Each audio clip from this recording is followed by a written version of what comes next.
Hello, this is my intro video for week 2. And let me just point out my Jesus icon back there in the background. Now you know I have sound credentials to teach this class, Jesus in the Christian Community, because I have a Jesus icon. Okay, seriously.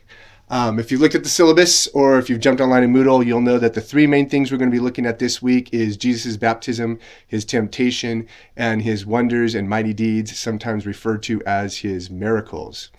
Now, one of the ways I understand these 3 things is through the idea of Jesus as the new Adam. It's one of the ways that the Apostle Paul talks about Jesus and his ministry to redeem and renew creation. And to understand this idea of Jesus as the new Adam, it's, of course, a good idea to go back to the Old Testament, to the first book, Genesis, and understand Adam as he's presented in that narrative. And basically what you get in Adam is 2 main things: that he is made in God's image. Actually, what you see is that God decides to make mankind in his image, male and female, he makes them, and the 2 together image God. But one of the ways that they image God is God has given them authority to exercise dominion over the earth. And though we still have power, and you could see that man is unique in the order of creation, and we exercise this power over creation, often we do it in such a way that it brings havoc and destruction to creation as opposed to blessing and flourishing. And so Jesus' ministry is to bring back humanity into their original purpose, so that they could exercise the authority that God has given to them in the way that God designed them to exercise it, so that creation would be a place of flourishing and blessing, and it would truly be God's temple. So in baptism, what you see is Jesus identifying with Adam's fallen race. He is identifying with exiled Israel. And after he is baptized, he is sent out into the wilderness by the power of the Holy Spirit. So I forgot to mention that during his baptism, the Holy Spirit came upon him and it did not depart. And then after that, he is led by the power of the Spirit into the wilderness. And one of the ways you can understand the wilderness is as the aftermath of humanity being kicked out of the garden through Adam and Eve. And so what happened in the garden narrative in Genesis is that Eve and Adam were tempted by the snake and they fell to the temptation. And now we're all living in the aftermath of that fall. And so what you have now is Jesus going into the aftermath of the temptation, the wilderness, to face the Satan as a true human being. And he faces that temptation and does not capitulate. He remains strong and true to his Father's word. And so what Jesus is doing is he's rewriting everything that has gone wrong in the first Adam. He's rewriting the fallen race of Adam, and that's why he's referred to as the new Adam. And because Jesus has been baptized, and because he's received the power, because he's gone out into the wilderness and faced the temptation and overcome the devil, now he comes back afterwards and he begins his public ministry. And in this public ministry, everyone experiences a new authority in Jesus, an authority they experience in his teachings. He doesn't teach like the others.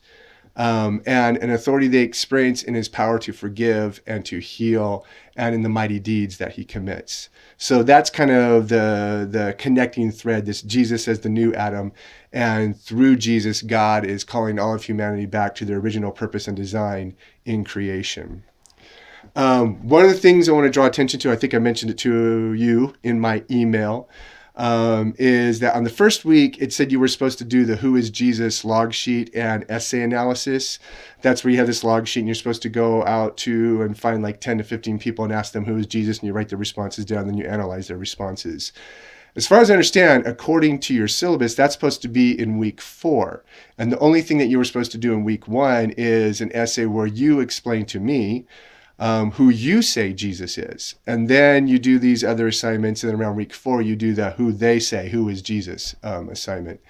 So if you've already started that, no problem, you could turn it in early, but really that doesn't need to be done until week 4. And I will soon update Moodle so that it reflects that. I would say if there's any kind of conflict between Moodle and the syllabus I sent you, go with the syllabus. But let me know that there is some kind of contradiction, and I'll get on Moodle and try to update it, and then we'll have that resolved. Another thing I want to draw attention to, some of you have already been using it, is the prayer forum at the top of the Moodle page. I try to pay attention to that as much as possible, pray for you guys. I also want to encourage other members of the class to go to the prayer forum, not only to post your prayers, but also to pray for other people and just to let them know that they are being prayed for. One of the things that you might have picked up in reading through the syllabus is that we want to create a learning community here at Fresno Pacific University, and praying for one another, sharing meals. Of course, we're not doing that online, but if you've taken other classes at Fresno Pacific University, you know that a shared meal is a part of our time together. But the point is, we want to create a sense of community, and at least we could pray for one another. Like I said in my email, other things that we could do is those intro videos. Most of you have done that. I think there's still a few holdouts. If you can do that, I would deeply appreciate it. Also, put a picture to your name so that when other people are seeing you on the forums, particularly, they would have a face and they're not just responding to a name. And for the week ahead, one of the things that you can expect from me is a video on baptism. Maybe I'll do something on temptation as well. I might find or draw upon one of the videos I have that I use in one of my other classes about this matter, using scholars that I like. For example, N.T. Wright is a big one. But I also want to let you guys get a little familiar with my teaching style and how I kind of process this beyond just this intro video that I have for you. So you could be expecting that video on baptism or baptism and temptation either Wednesday, tomorrow, or Thursday. And again, as always, if you have any questions, just let me know. Send me an email. And you never know, you might be actually articulating questions that other students have that they are not asking. So please, absolutely feel free to do that. And I hope things go well for you. That's it. That's all I have for you.